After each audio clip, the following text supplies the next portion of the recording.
Well, welcome my fellow drifter maniacs, and excuse my slightly muffled voice. Today we are down at NorCal Hobbies in San Jose, where they've actually got in 3 of the hottest RC car releases this year.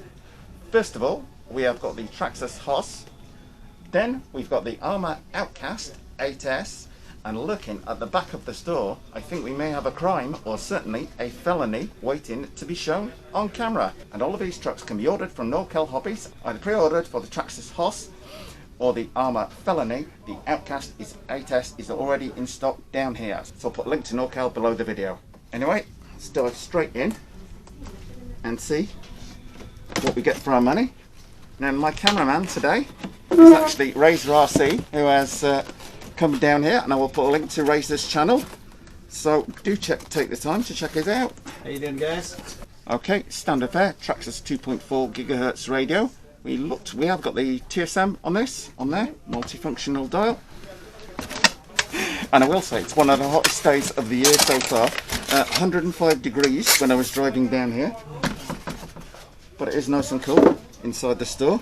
And we have got the Traxxas Hoss 4x4 VXL. Else have we got in here? Standard Traxxas instruction manual. Okay, so what are your first thoughts on it?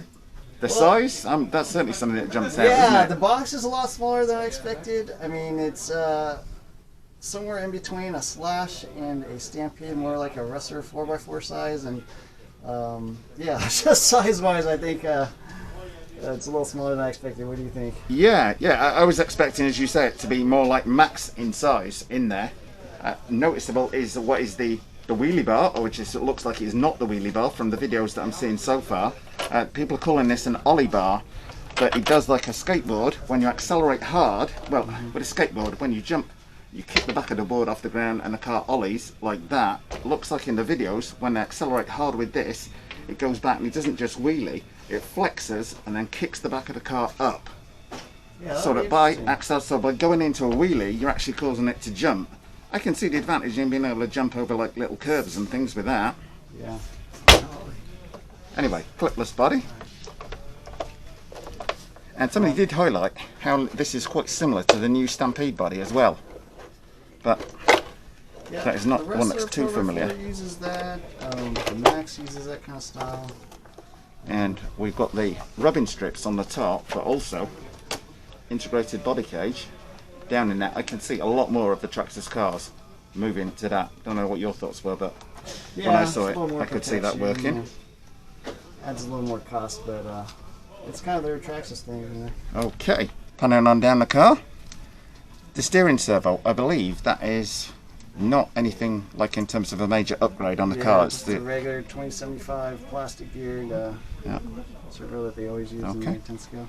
We've got our waterproof receiver tucked right away at the front. That is a kind of a first for Traxxas. They're normally tucked away on the side on here. I'm wondering whether that is so you can fit maybe a slightly longer battery in there, but that battery tray doesn't look hugely bigger than their existing one. Yeah. And this is, I believe, the stock 3S ESC, but with a fan on the stock. The big change to the car being the what they call a 540 XL motor. Yep, But that's the big guy. that is just literally being extra long, isn't it, rather than extra size on there. These are the new Sledgehammer tyres, aren't they? Yep. Which I believe don't balloon as much. Right. So yeah, up front you got new bumper. Same shocks, unfortunately. Same plastic shocks they've been using since like 1995 or something. Yeah, I think for the price point that people were expecting maybe a few more little upgrades in terms of things like the shocks on there. I think that's from some of the criticism I'm seeing of the car in relation to the price so far. But then at the end of the day, you can phone Traxxas if you've got a problem and you get through to speak to somebody in 2 minutes, and you can buy spares from just about any hobby store in the country. Yeah, definitely one advantage of owning Traxxas. You know, one thing that just occurred to me, I don't know if you noticed this, but their cars, I guess, are all sort of cowboy Texas type names. So the Stampede, the Wrestler, and I think Hoss is some kind of slang for horse or boss something. Yeah. I'm sure it's slang for hot. Anyway, let's have a scan down the chassis. relying on you to tell me what it looks like. Well, it's got that high center of gravity chassis, just like a Stampede. A little bit longer, but you can see the steering wheel popping out, peeking out there underneath, and the little linkage there. And you see the little drive shaft tunnel. A couple different changes, I guess, on the chassis. They added those little rails on the sides, I guess, for skid plates or something. The sides of the chassis, pretty interesting. I haven't seen that before. It's a little surprised they actually decided to go with a brand new chassis when I first saw this. I thought it was just a Rustler chassis because they already had one of those. And yeah, I mean, they stated it as all new, and it was looked to me, and first video I did on it, people were kind of commenting and saying, oh, no, it's not, it's just like a rebodied / a rebodied Max, but it does seem to have a large percentage of new parts in there, as you say, other than shocks and things. right. I believe these are the upgraded drive shafts. Somebody told me the light grey is the upgraded one over the stock black one, which was completely new to me, but Yeah, we shall see. that, but drive shafts were always kind of one area people tended to break on 3S power. And then with the Rustler 4x4, I think they went to a little bit like the XD or something drive shafts, a little bit thicker, and then these look like, I think they're even a little different. Now I think the center diff is different on this one.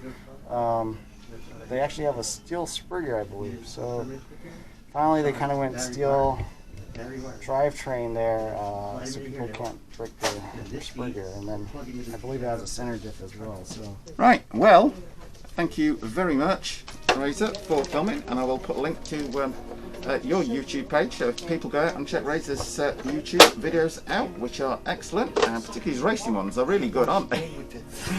Or I think they are anyway. thank you. Anyway, let me know what you think of the Hoss 4x4 VXL in the comments section below the video. Now we've seen it in the flesh.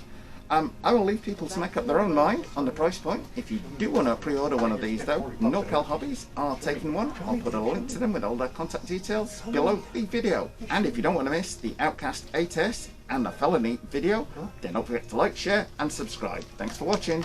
Well, thumbs up if you like this video, guys. Post any comments you might have in the comment section below the video and hit the circle below to subscribe. And if you do hit the circle, don't forget to hit the bell.